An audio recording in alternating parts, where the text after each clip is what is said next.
War had raged across the stars for as long as anyone could remember, but the siege of Calthuran's red moon was different. Entire fleets had burned in orbit, leaving wreckage drifting like frozen skeletons. The void itself seemed scarred, full of ruptured hulls and dying beacons. At the heart of it all stood the most feared being in the galaxy, Queen Saract of the Vorkai Dominion. She was more than a monarch. To her people, she was a goddess wrapped in living flesh, her power bound to a weapon older than every empire combined, the Sword of Worlds. Legends said it had been forged in the first collapse of a star, quenched in rivers of time itself. To the Dominion it was sacred. To everyone else it was terror incarnate. With it, Saract did not just fight, she reshaped reality. She could split moons like stones, silence whole fleets with a single gesture, and open storms that turned planets inside out. For 7 days, her wrath had reduced Calthuran's orbit into a graveyard. Rebel ships that dared challenge her were swallowed whole, human frigates annihilated in bursts of white fire. The rebellion against her dominion, already fractured, was on the brink of collapse. Survivors huddled in the shadows of broken stations, whispering prayers to gods long forgotten. Then, in the midst of ruin, a miracle happened. Out of the drifting wreckage crawled a single warship, scarred beyond recognition. Engines sputtered, armor hung in sheets. It should have been another ghost in the void, another casualty. Yet this ship, the Iron Resolve, still lived, and on its bridge stood Captain Elias Wren. Elias was no myth. He was flesh and blood, a soldier who had bled on more worlds than he could count. His face bore lines carved by loss, his hands steady from years of combat. He wasn't chosen by prophecy or gifted by fate. He was simply a man who refused to die quietly. And against all reason, in his possession was the Sword of Worlds itself. During a desperate skirmish days earlier, Elias and his dwindling crew had raided one of the Queen's convoys. In the chaos through blood and fire, the blade had fallen into his hands. To hold it was to feel the heartbeat of suns pounding in his chest, to hear whispers of conquest begging him to obey. His crew had begged him to wield it, to strike Saract down with her own weapon, to end the nightmare in one stroke. But Elias had made a decision none understood. He would not wield it. He would return it. When word spread, the rebellion nearly tore itself apart. "Are you mad?" They had demanded over broken comms. "This is the only chance we'll ever have. No weapon forged by mortals can match hers. With the sword you could be our savior."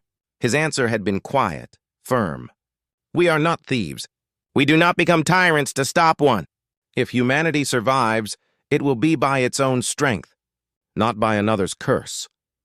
So the battered warship broke through the silence of Calthuran's graveyard, lights flickering, carrying a captain and a sword that could unmake empires. A transmission spread across every channel, human and alien alike.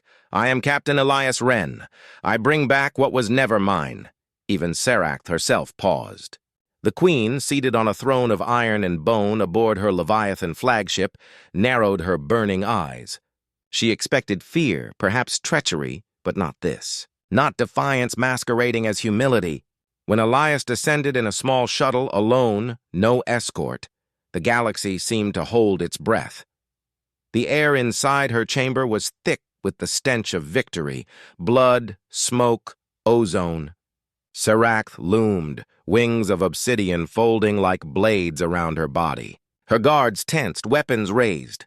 Yet Elias walked steadily across the floor, scarred boots echoing in the silence. He carried the blade in both hands, as though it were nothing more than a burden. And then, in front of the most feared sovereign alive, he laid it down, not as tribute, not as surrender. As rejection, for a heartbeat the chamber was still. The Queen's gaze locked on him, disbelief curdling into something worse. Rage. A tremor ran through the room as the sword vibrated, as if mocking her. To her, this was not respect. It was an insult carved deep into her pride.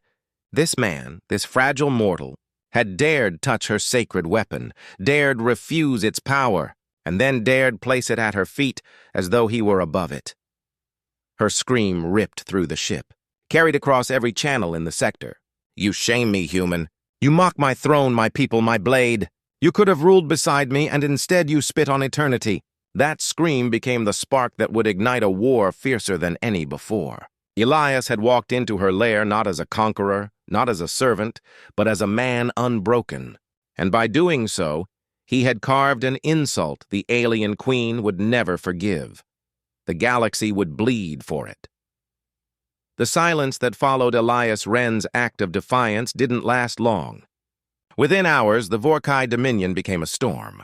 The queen's wrath was boundless. Her voice carried across every world she ruled, echoing in the minds of billions. She declared Elias's gesture not as weakness, but as open rebellion, a wound upon her pride that demanded blood. The punishment began instantly. Her fleet spread like wildfire, searing through human colonies on the frontier. Vorkai warships didn't just bombard cities. They broke them apart piece by piece, dragging whole structures into orbit as trophies. Oceans were boiled to steam, forests turned to glass, skies painted with flames. She ordered no surrender, no prisoners. For her, every human was guilty of Elias's insult. Every world a target for her revenge. In 1 month, humanity lost more ground than in a century of skirmishes. Outposts vanished without trace. Trade routes collapsed. Communications were filled with distress calls that ended in static. In the ashes of burned colonies, survivors whispered her new vow. The human race would be erased. Yet destruction did something Serac had not foreseen. It united humanity. The Terran coalition, long divided by politics and rivalries, finally stood together. Planets that once bickered over borders now poured resources into defense. Civilian factories became shipyards, universities became training camps, asteroid mines became foundries of war. Every person understood, if humanity faltered, it would not rise again. Elias, meanwhile, became a reluctant symbol. He had never sought fame, yet his defiance at Caltharan spread faster than any battle report. Soldiers painted his likeness on armor. Refugees named children after him. Smugglers carried his story through the underworld, turning it into legend. The man who faced the alien queen unarmed and survived. To those who had lost everything, Elias wasn't just a captain anymore. He was a reminder that humans could look terror in the eye and not break. But he bore the weight of that legend like chains. Every ruined colony he saw, every dying cry intercepted on comms, he felt as though it was his fault. By returning the sword, he had struck Serac's pride deeper than any blade. By sparing her, he had unleashed her vengeance. Guilt gnawed at him in the quiet hours, though he never showed it. To his crews, he was steel. To his enemies, fire. Inside, he was a man drowning in responsibility. While humanity rallied, the Vorkai war machine adapted with terrifying speed. Their ships weren't built. They were grown, living organisms shaped into engines of war, pulsing with bioluminescent veins. They moved like predators, silent and swift, tearing through conventional fleets. Worse still, the Queen herself carried the Sword of Worlds back into battle. She wielded it not as a symbol, but as a weapon to break hope.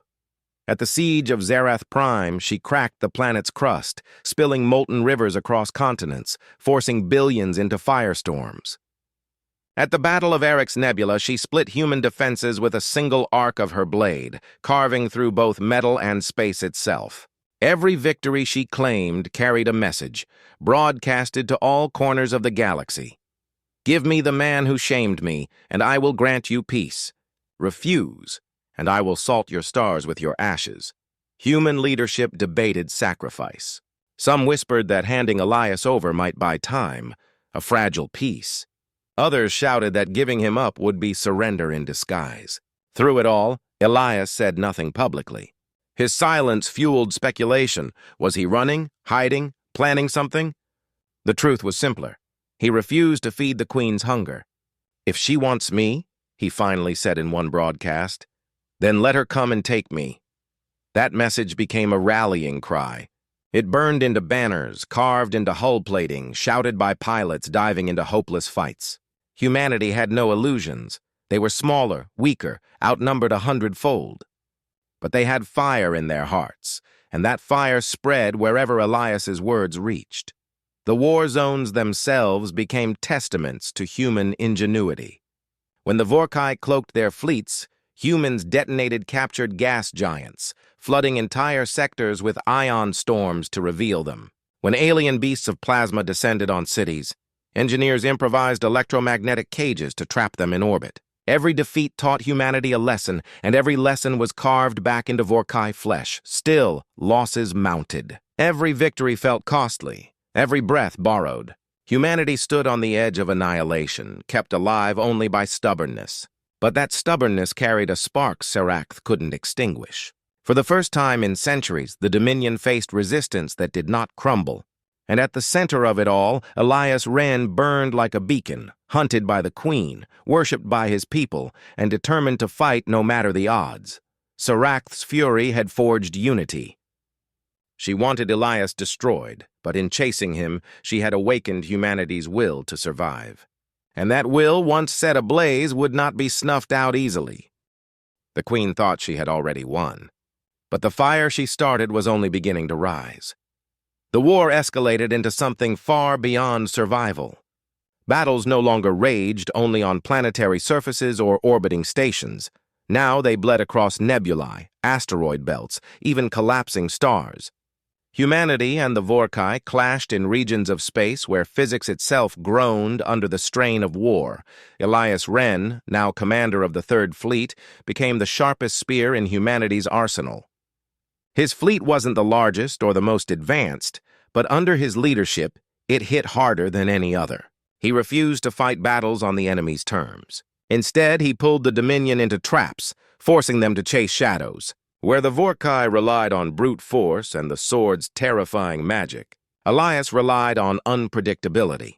At the rift of Halcaron, he used the gravity of twin black holes to slingshot his cruisers around the Dominion's flank, striking before they could even realign. At Tyrus Vale, he baited an armada into a dense plasma storm, their living hulls frying under the electromagnetic chaos, while human ships slipped through with shield modifications. He turned disadvantages into weapons, forcing the Vorkai to taste fear for the first time. But the Queen was no fool. Serac adapted. Each victory Elias earned hardened her resolve. With the Sword of Worlds blazing in her grip, she reshaped entire battlefields. She carved corridors through nebulae, opened void rifts to scatter fleets, and bent suns to unleash flares on unsuspecting strongholds. She wasn't content with military conquest. She wanted humiliation, and she wanted Elias himself brought before her throne. Every major broadcast from the Dominion carried her venom. Her words struck across human channels like knives. You cannot hide behind your fleets forever, human. Every victory you claim only delays your people's extinction. Hand yourself over, and I will end their suffering. Her taunts rattled leaders, but Elias turned them into fuel. His reply, short and sharp, spread faster than her threats. You'll have to tear me from the stars. The message became more than defiance. It was challenge, invitation, declaration. And the Vorkai answered with blood. Humanity's ingenuity pushed further under this pressure. Engineers invented mirror drones, swarms of reflective satellites that scattered Dominion targeting beams into chaos. Soldiers developed hard light blades to pierce the carapaces of Vorkai beasts. Smugglers modified freighters into torpedo barges, turning civilian ships into surprise weapons. Humanity had no choice but to innovate, because every day brought new horrors. The Vorkai unleashed monstrosities birthed from their genetic forges, leviathans of living plasma, serpents of metallic bone, swarms of insectoid machines. They descended on cities like nightmares, each tailored to exploit human weakness. Yet again and again, Elias's forces found ways to resist. Farmers welded harvesters into artillery. Children became scouts, using stolen Dominion tech to spy from shadows. Humanity refused to stay broken. But survival came at a cost. Every world defended left scars. Millions fled from burning skies. Entire cultures vanished in hours. Archives lost forever. Each victory felt like ashes in Elias's mouth, another reminder of the endless weight pressing on him. His face hardened, his voice became steel, but in the rare moments of solitude, his eyes revealed exhaustion. Still, he carried on. Not because he believed he could win, but because he refused to stop fighting. That refusal turned him into something larger than life. Stories of Elias spread faster than war reports, whispers that he fought alongside his men hand to hand, that he piloted crippled ships alone through Dominion fire, that he stared down Serac herself and lived. Myths grew around him, myths that he never tried to correct. Humanity needed legends, and if he had to become one, so be it. Then came the turning point. Intelligence captured from a Vorkai defector. Hidden within garbled transmissions was a secret the Dominion had guarded for centuries. The Sword of Worlds was not eternal. Every time Serac wielded it, the weapon drained her essence. The power she commanded came with a cost, a hunger that devoured its master. Elias understood instantly why she hated him. By refusing to wield it, by giving it back, he had denied her the satisfaction of seeing him fall under its curse. Worse, he had forced her to continue paying that price herself. Each swing of her blade was another thread of her soul unraveling. She wasn't immortal. She was burning herself alive with every battle. For the first time since the war began, Elias saw a path forward. Humanity didn't need to destroy the sword. They only needed to push Serac to the brink, to make her rage so fiercely that the weapon would consume her completely. But that plan carried a brutal truth. To bait the queen into such fury, Elias himself would have to stand before her again. The galaxy trembled in anticipation. Both sides knew the next great clash would not be for a single planet or fleet. It would be the battle to decide whether humanity endured or whether it was erased forever. And at the center of it all was one man, a captain who had turned into humanity's last chance. For all their newfound unity, humanity was still fragile. Every ship lost was irreplaceable. Every colony burned left scars that would take generations to heal. The Vorkai pressed their attack relentlessly, pushing humanity's defenses back step by step. And just when hope flickered brightest, treachery struck from within. The betrayal came not from aliens, but from one of humanity's own, Admiral Klein, a decorated commander with fleets under his control near the Terran core. He had watched the devastation, weighed the odds, and chosen survival over loyalty. Secretly, he opened negotiations with the Queen. If Serac promised to spare his sector, he would dismantle defenses and leave the gates unguarded. For her, it was an irresistible opportunity. For humanity, it was a dagger to the heart.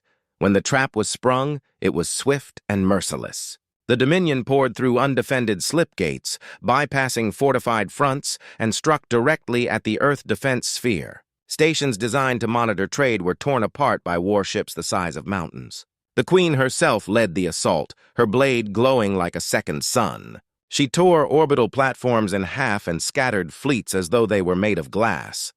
On Earth, skies darkened. Oceans boiled under orbital bombardments. Megacities were split open by falling debris.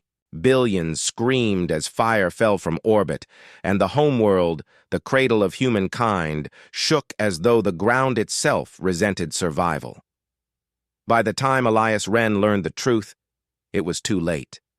He arrived with the Third Fleet to find Earth in flames, her defenses shattered, her people scattered across bunkers and ruins. The sight broke even his iron resolve. This was more than a battlefield, it was annihilation. And all of it had been enabled by betrayal. The coalition's leaders demanded answers.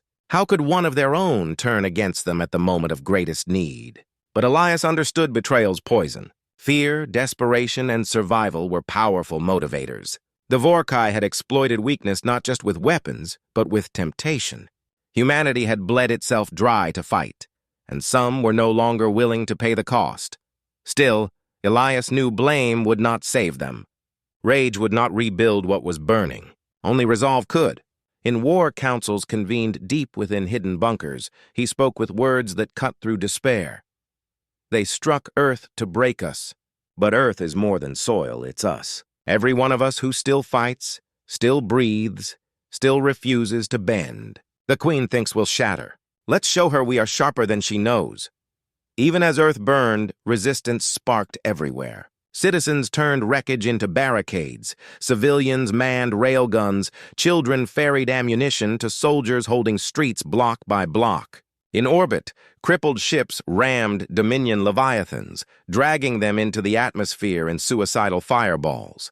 Humanity refused to die quietly. Through captured transmissions, Elias finally learned the truth of the sword's curse in greater detail. Defectors whispered that Serakh's fury was not only personal, it was desperation. Every time she unleashed the sword's power, fragments of her essence burned away, binding her tighter to the weapon. She was no longer just wielding the blade. She was becoming part of it. And that meant the longer the war stretched, the more unstable she became. This knowledge turned Elias's guilt into clarity. His decision to return the sword hadn't just enraged her pride. It had forced her to keep feeding it, to keep paying the price alone. The more she sought to destroy him, the closer she came to consuming herself. But for this plan to succeed, humanity needed time, and time was running out. The Queen would not stop until Elias was dragged before her. And now, with Earth under siege, her campaign reached a fever pitch. She broadcasted one message again and again, her voice echoing across ruined skies. Elias Wren, your world burns because of you. Your people choke because of you. Come to me or watch them perish. Elias knew the trap. Everyone knew, but he also knew there was no choice left. If he fled, Earth would die. If he surrendered, humanity would crumble. The only path forward was through fire. So he made preparations, not for escape, not for surrender, but for confrontation. The plan was as reckless as it was desperate. Drive into the Queen's heart, force her hand, and make the sword devour her from within. To bait her, he would have to show himself openly, a living target. To succeed, he would have to gamble everything on a single strike. The betrayal of Admiral Klein had given Serach her opening, but it also lit the fuse for humanity's final stand. Earth, wounded but not destroyed, became the rallying ground for one last gamble. Soldiers dug in among craters, fleets regrouped in shattered orbit, and the coalition swore vengeance not only on the Vorkai, but on traitors who sold them out. For Elias, the path was clear.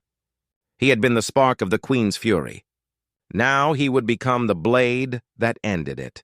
The final war was coming. The war reached its breaking point at Varaxis, a dying system whose swollen sun threatened to collapse in on itself. Both sides knew this battle would decide everything. If humanity lost, the Queen would sweep unopposed through the core. If the Dominion fell, their empire would fracture into chaos. The system's unstable star lit the void like a warning beacon, its light fractured by debris from fleets already destroyed. Elias Wren led the charge aboard the Iron Resolve. His ship reforged a dozen times through patchwork repairs. The Third Fleet followed, battered but unbroken, frigates pitted with scars, cruisers carrying improvised armor welded from wreckage, carriers launching fighters with engines that screamed louder than their pilots. These were not pristine warships. They were survivors, like the humans who commanded them. Opposite them stretched the largest Dominion force ever assembled. The Queen had emptied entire sectors to fuel her vengeance. Leviathan carriers with carapaces bristling in organic spikes, serpentine warships twisting through the void like predators, swarms of biomechanical drones blackening the stars. And at the center, aboard her colossal throne ship, Serach herself waited, the sword of worlds blazing in her grip like a shard of living sun. The battle ignited instantly. Human fighters streaked forward in swarms, weaving through Dominion beasts that spat plasma storms. Capital ships exchanged fire, each volley shaking the dying system to its bones. The star itself flared violently, its unstable gravity pulling wreckage into spirals of molten death. It wasn't just a battlefield, it was an inferno. Elias pushed his fleet into the heart of the storm. "Every gun forward! We cut a path or we die here."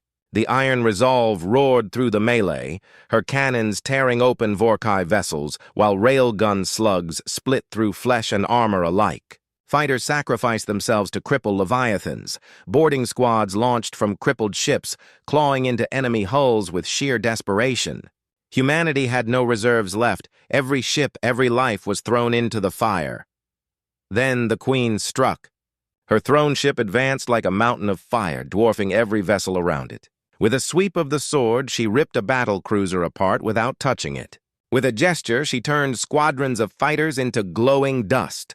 Her presence bent reality, her rage bleeding into the void. The weapon fed on her fury, and the fury consumed her. Elias knew this was the moment. He launched a shuttle with a strike team, weaving through chaos toward the throne ship. Dominion Guardians swarmed, creatures of bone and flame, but his squad carved through them, driven by the knowledge that this was humanity's last chance. One by one, his comrades fell, torn apart, incinerated, crushed. But Elias pressed forward until only he remained. He reached the Queen's chamber. It was vast, lined with the bones of conquered kings, pulsing with the sword's glow. Sarath towered there, her form twisted by power. Wings of obsidian spread wide, her body glowing with veins of molten light. She was no longer merely alien. She was half weapon, half monster, consumed by her own power. "You come again, little human," she hissed, her voice shaking the air. "Twice you face me, twice you mock me. Do you think your courage will save your kind?" Elias, bloodied, exhausted, raised his blade, not magical, not holy, just steel and plasma. His voice was steady. "No, but it will end you." The duel erupted. The Queen swung the sword, and reality itself screamed. Elias rolled, ducked, struck, every move a desperate gamble against a weapon that could tear suns apart. He could not overpower her, only provoke her. Each taunt, each strike, each refusal to fall drove her into greater fury. She unleashed storms of energy, ripping the chamber apart. Walls crumbled, gravity buckled, time itself seemed to fracture in the glow of the sword. Elias was thrown again and again, body breaking, but each time he dragged himself back to his feet. His defiance was poison to her pride. Her fury mounted, and with each furious strike, the sword's hunger grew. Its scream filled the chamber, its glow turning from golden fire to sickly white. Sarath staggered, veins bursting with light as the weapon devoured her essence. She struck again, and again, until her hands shook, her wings faltered. Elias saw his chance. He hurled himself forward, driving his blade, not into her heart, but into her shoulder, locking her in place. Her eyes widened in rage and terror as she realized the truth. She could not stop swinging. She could not stop feeding the sword. "Burn with it," Elias whispered. The weapon shrieked. The chamber tore apart, and the Queen's scream echoed across the galaxy as the Sword of Worlds consumed her completely. Her body shattered into light, her throne ship rupturing in a storm of fire that engulfed everything around it. Outside, fleets on both sides watched as their queen vanished in a burst that rivaled the collapsing star itself. The Dominion faltered. Humanity, though broken and bleeding, stood. The explosion of the throne ship lit the void brighter than the dying star itself. For a moment, every sensor went blind, every comm went silent. The Dominion fleet faltered in confusion, their link to the Queen severed. Those who had fought with fanatical obedience now drifted aimless, some retreating instinctively, others self-destructing in spasms of madness. The battlefield stilled, save for drifting wreckage and the cries of the living. Humanity had survived. Barely. On the bridge of the Iron Resolve, silence stretched long. Then cheers erupted, broken voices hoarse with disbelief. Men and women clutched one another, bloodied but alive. The war was not finished, but the Queen's fall cracked the Dominion's heart. Without her, the Empire was a beast without a head, and beasts without heads soon died. But Elias Wren was gone. His shuttle had been swallowed in the throne ship's implosion. The crew waited for word, scanning endlessly, but nothing returned, not even debris. The man who had defied the Queen twice, who had stood against her blade and fury, had vanished with her. News spread across the network faster than light could travel. Colonies lit bonfires. Soldiers in trenches wept. Prisoners in Dominion cages felt hope pulse for the first time in years. The legend of Elias Wren grew instantly, carried in whispers and songs, the man who gave humanity back its tomorrow. Still, the cost was brutal. Half the fleet was gone. Entire cities on core worlds had been glassed before the final battle. Millions mourned even as they celebrated. For every cheer there was a silent grave. Humanity stood at the edge of survival, their victory like a flame guttering in storm winds. Yet the fact remained. They had won. In the weeks after Varaxis, the Dominion fractured. Warlords fought among themselves without Serath's iron rule. Some sought peace. Others fell upon each other in endless slaughter. Human fleets, though exhausted, pressed outward, striking quickly to shatter enemy strongholds before they could recover. For the first time, the predator turned prey. Admirals debated strategy. Leaders argued over politics. But among the common people, one name unified them: Elias. His story became more than truth, it became myth. Children drew him as a giant slayer. Pilots painted his name on the sides of their fighters. Refugees carried amulets with his likeness etched in crude metal. He was not just a man anymore. He was a symbol. And yet somewhere in the ruins of the throne ship something stirred. The Sword of Worlds, fractured but not destroyed, drifted through the void, its glow faint but alive. It whispered, still hungry, seeking a new master. Salvage crews avoided it, feeling unease they could not explain. Rumors spread that Elias's spirit lingered, binding the weapon, refusing to let it fall into another's hands. Humanity moved forward. Ships were rebuilt from scrap. Colonies hardened themselves with steel and hope. The Third Fleet became a relic and a rallying cry, the fleet that had gone into hell and crawled out victorious. Young cadets trained on simulators reenacting the Varaxis battle, swearing oaths never to let the galaxy forget what was paid there, but peace did not return easily. Raids continued. The fractured Dominion still burned, and the unstable star of Varaxis finally collapsed weeks later, erasing the battlefield in a black hole's hunger. With it went countless secrets, including the certainty of what had truly happened to Elias Wren. Some said he died in fire. Others swore he lived, trapped in another dimension by the sword's fury. A few believed he walked still among the stars, unseen, guiding humanity's hand in their darkest hours. What mattered was not where he was, but what he left behind. His defiance. His refusal to kneel before an empire that had broken countless others. His choice to face power that should have annihilated him, and in doing so, prove that humanity could not only endure, but rise. Generations later, historians would call Varaxis the turning point of the war. Poets called it the day the galaxy changed. Soldiers called it the day humanity earned its place. And across 1,000 worlds, children grew up hearing the same story, of a man who stood before an enraged queen, returned her own sword, and dared her to burn with it.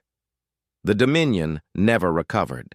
Humanity spread, scarred but unbroken, carrying the lesson etched in blood and fire. No power, no empire, no queen could ever extinguish them.